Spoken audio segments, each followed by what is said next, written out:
जर माणसं मारायला लागला तर त्याचं समर्थन कसं करायचं, सुरेश धस यांचा सवाल. बीडमधील मस्साजोगचे सरपंच संतोष देशमुख हत्या प्रकरण गेल्या काही दिवसांपासून राज्यात गाजत आहे आणि यामध्ये वाल्मिक कराड हे नाव देखील चांगलं चर्चेत आलेलं आहे.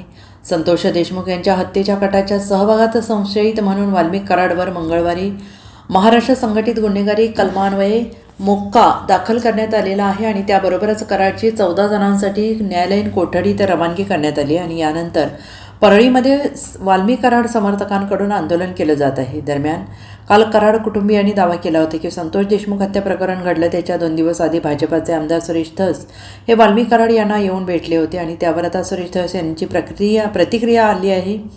हत्या प्रकरणीच्या 2 दिवस आधी वाल्मिक कराडची भेट घेतल्याचा कराड कुटुंबियांचा दावा सुरेश धस यांनी फेटाळला आहे.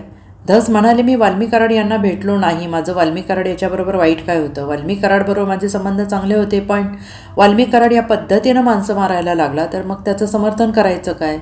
दोस्त आहे किंवा मैत्री आहे म्हणून असं वागल्यानंतर त्याच्यासोबत राहायचं आहे का? वाल्मिक कराडांना मी नाही भेटलो. कुटुंबाने केलं. भेटलो नाही. वाल्मिक कराड माझं काय वाईट काय होतं?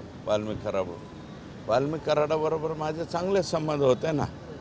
पण वाल्मिक कराड ह्या पद्धतीने माणसं मारायला लागलो त्याचं समर्थन करायचं का? दोस्त आहे किंवा मैत्री आहे म्हणून जर असं वागवून दिल्याच्या नंतरही असं वागल्यावर मग त्यांच्याबरोबर राहायचं का? तुम्हाला पटत असलं तर राहतो बाबा. Bureau report, SBN Marathi, Beed.